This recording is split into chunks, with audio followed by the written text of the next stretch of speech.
समजा आज तुम्ही 10-12 लाखाची कार बुक केली, डिलिव्हरीही घेतली आणि अगदी काही महिन्यातच त्याचे इन्शुरन्स प्रीमियम्स वाढले किंवा सेम कारवर गव्हर्नमेंटकडून काही एक्स्ट्रा सेफ्टी फीचर्स कंपल्सरी करण्यात आले किंवा फ्युएलचे रूल्स बदलले आणि या सगळ्या गोष्टींमुळे तुमच्या गाडीची रिसेल व्हॅल्यू कमी झाली.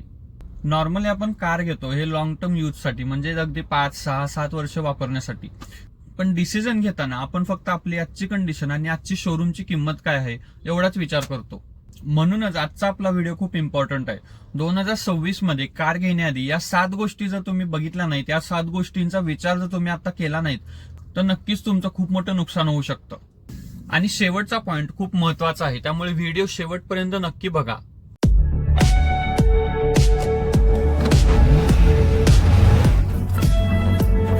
तर आजच्या व्हिडिओतला पहिला मुद्दा म्हणजे E20 पेट्रोल. आपल्या भारतामध्ये सध्या पेट्रोलमध्ये 20% इथेनॉल ब्लेंड करण्याचा सरकारचा निर्णय झालेला आहे. तर आता ज्या मॅन्युफॅक्चरिंग कंपन्या आहेत त्या ज्या नवीन मॉडेल्स काढत आहेत त्या E20 साठी कम्पॅटेबल नक्कीच करत आहेत. त्यामुळे शोरूम मध्ये गेल्यावर तुम्हाला एक साधा आणि सिंपल प्रश्न विचारायचा आहे की ही जी तुम्ही कार घेणार आहे, जे मॉडेल घेणार आहे ते E20 कम्पॅटेबल आहे का. आणि जरी तुमची कार E20 कम्पॅटेबल असेल तर हे रिटर्न मध्ये कुठं लिहिलेलं आहे का, जसे की ओनर मॅन्युअल मध्ये ते मेन्शन केलेलं आहे किंवा कार मध्ये आपण जिथे पेट्रोल भरतो तिथे सुद्धा E20 असं मेन्शन केलेलं असतं. तर हे नक्कीच चेक करा, कारण 2 ते 3% मायलेज ड्रॉप झालेला तुम्हाला नक्कीच चालेल लॉंग टर्म मध्ये. पण ते फ्युएल सिस्टीमचे इश्यूज जर आले तर नंतर त्याच्यावरचा जो मेंटेनन्सचा खर्च असेल तो खूप मोठा असतो.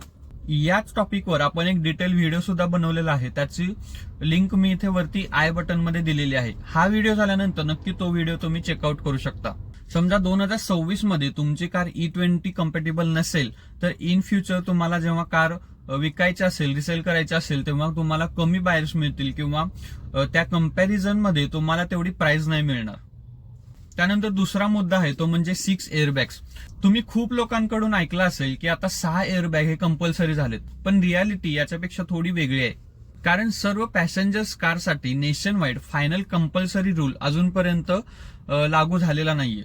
पण सध्याच्या जर ट्रेंडचा आपण विचार केला तर कंपनीत 6 एअरबॅग्स देऊ लागले आहेत. एक प्रॅक्टिकल एक्झाम्पल द्यायचं झालं तर समजा एका कारची एक शोरूम प्राइस हे 8 लाख रुपये होती.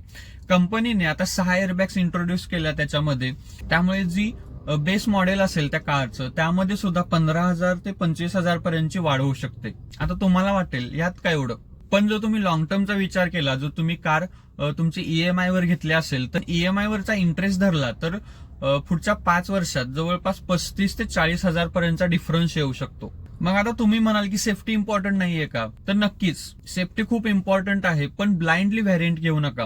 जर तुमचा फॅमिली यूज जास्त असेल, हायवेवर तुमचं ड्रायव्हिंग सतत जास्त होत असेल तर नक्कीच हायर सेफ्टीकडे तुम्ही गेलं पाहिजे. पण जर तुमचा फक्त लोकल सिटीतल्या सिटीमध्ये यूज होत असेल किंवा कधीतरी ऑकेजनलीच तुम्ही गाडी काढत असाल तर अशा वेळी या दोन्ही साईड तुम्ही कम्पेअर करा आणि मगच डिसिजन घ्या. त्यानंतर तिसरा मुद्दा म्हणजे ADAS सिस्टीम. तर ADAS म्हणजे काय, तर ऍडव्हान्स ड्रायव्हर असिस्टन्स सिस्टीम. तर याच्यामध्ये काय असतं, तर याच्यामध्ये ऑटोमॅटिक इमर्जन्सी ब्रेकिंग सिस्टीम असते, त्याच्यानंतर लेन असिस्ट असते, अडॅप्टिव्ह क्रूज कंट्रोल सुद्धा यामध्ये होतो. जर आधीचा विचार केला तर आधी हे सर्व फीचर्स फक्त एखाद्या लक्झरी कार्समध्ये यायचे किंवा प्रीमियम जे मॉडेल असायचे त्याच फक्त कार्समध्ये यायचे. पण आत्ताचा विचार केला तर आता हे अगदी मिड सेगमेंटच्या ज्या कार आहेत त्याच्यामध्ये सुद्धा हे फीचर्स अगदी कॉमन झालेले आहेत. यावरून आपण फ्युचर ट्रेंड ओळखू शकतो, ते म्हणजे सेफ्टी रिलेटेड जे टेक्स आहेत ते नक्कीच सगळ्या कार्समध्ये आता इथून पुढे रोल आउट व्हायला लागतील. त्यानंतर गव्हर्नमेंटचे सुद्धा काही रूल्स यामध्ये इंट्रोड्यूस होतील. पण यामध्ये 2 गोष्टी समजून घ्या. पहिली म्हणजे रिपेअर कॉस्ट, कारण ADAS मध्ये सेन्सर्स असतात, वेगवेगळ्या ठिकाणी कॅमेरेज असतात आणि या सर्व सेन्सर्स कॅमेऱ्यामधून ही ADAS सिस्टीम वर्क होत असते.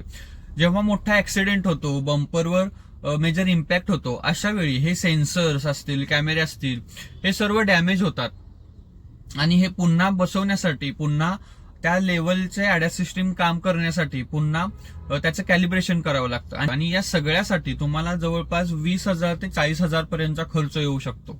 आणि दुसरी यातली गोष्ट म्हणजे तुमचा रिअल युजेस काय आहे. समजा 90% तुमची गाडी फक्त लोकली चालत असेल, सिटीतल्या सिटीमध्ये चालत असेल, तर यामध्ये लेन असिस्ट तुम्हाला कशाला पाहिजे. हा बाबा कंटिन्युअसली तुम्ही हायवेवर ड्राईव्ह करत असाल, कंटिन्युअसली तुम्ही लॉंग ड्राईव्हवर जात असाल, तर अशा वेळी हे फीचर्स नक्कीच कामी येऊ शकतात. त्यामुळे हे जे ऍडिशनल फीचर्स असतात हे नक्कीच घ्या, पण ते घेण्याआधी तुमची यूज केस काय आहे ते नक्कीच बघा. त्यानंतर चौथा मुद्दा म्हणजे इन्शुरन्स. बजेट प्लॅनिंग करत असतो तेव्हा आपण कारचा ईएमआय नक्कीच कॅल्क्युलेट करत असतो, पण यामध्ये इन्शुरन्स कॉस्ट ही नेहमीच आपण निग्लेक्ट करतो. आणि जरी तुम्ही ऍड करत असाल तर ती पहिल्या फक्त एका वर्षासाठी तुम्ही ऍड करत असता, पण समजा कार इन्शुरन्सचा प्रीमियम वाढला तर पुढच्या 5 ते 6 वर्षांमध्ये जोपर्यंत तुम्ही तुमचा ईएमआय भरत असता त्याच्यामध्ये तुम्हाला अतिरिक्त 5 ते 10% डिफरन्स जाणवू लागेल.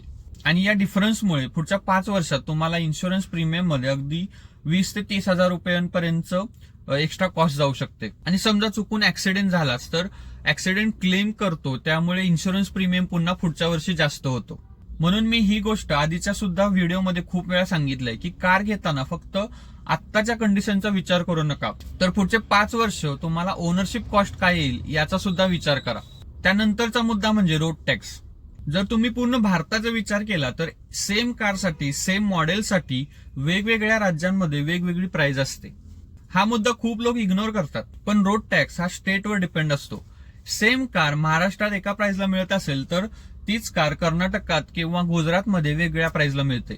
आणि हा डिफरन्स इझिली अगदी 30,000 ते 60,000 पर्यंतच्या घरात सुद्धा जाऊ शकतो. आणि जर ईव्ही घेण्याचा विचार करत असाल तर प्रत्येक स्टेटनुसार त्याची सबसिडी सुद्धा चेंज होते.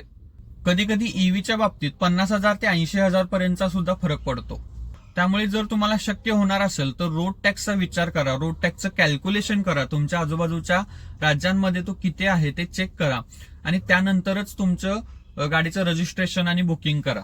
त्यानंतर पुढचा मुद्दा म्हणजे 2026चं जे बजेट आताच अनाऊन्स झालेलं आहे त्याचा काही इम्पॅक्ट होईल का? कारण बजेट अनाऊन्स होण्यापूर्वी खूप लोकांची अशी अपेक्षा होती की कारच्या किमती अजून स्वस्त होतील, कारवरचा जो जीएसटी आहे त्याच्यामध्ये अजून चेंजेस होतील आणि त्याच्यावरचा जीएसटी कमी झाल्यामुळे कारच्या प्राइजेस आपोआप कमी होतील.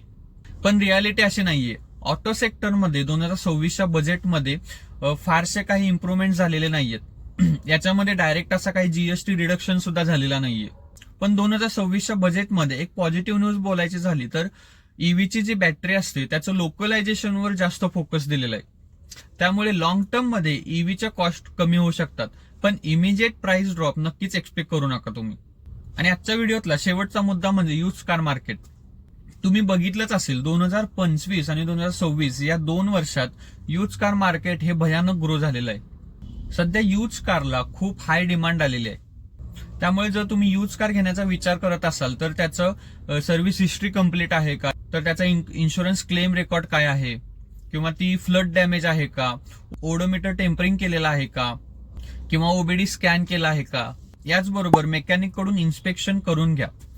फक्त बाहेरून कार जर चकाकणारी दिसत असेल, एकदम एक्सटेरियर पॉलिश केलेलं असेल तर या गोष्टींवर जाऊ नका, या गोष्टींमुळे फसू नका. त्यामुळे जाता जाता एवढंच सांगेन की 2026 मध्ये कार घ्यायची असेल तर इमोशनल डिसिजन घेऊ नका. कोणीतरी मित्रांनी कार घेतली म्हणून घ्यायची आहे किंवा एखादी खूप चांगली ऑफर आहे म्हणून कार घ्यायची आहे, या गोष्टी करू नका. आजच्या व्हिडिओमध्ये आपण जे पॉइंट डिस्कस केले या सगळ्या पॉइंटचा विचार करा, पुढच्या 5-6 वर्षाची ओनरशिप कॉस्ट कॅल्क्युलेट करा आणि मग डिसिजन घ्या. आजचा आपला व्हिडिओ आवडला असेल तर नक्की लाईक करा, सबस्क्राईब करा आणि जर तुमचे काही एक्सपिरियन्सेस असतील आजच्या या आपल्या सगळ्या मुद्द्यांवरून तर नक्की कमेंटमध्ये लिहा, जेणेकरून आपल्या बाकीच्या सबस्क्रायबर्सना, बाकीच्या व्ह्युअर्सना त्याचा फायदा होईल.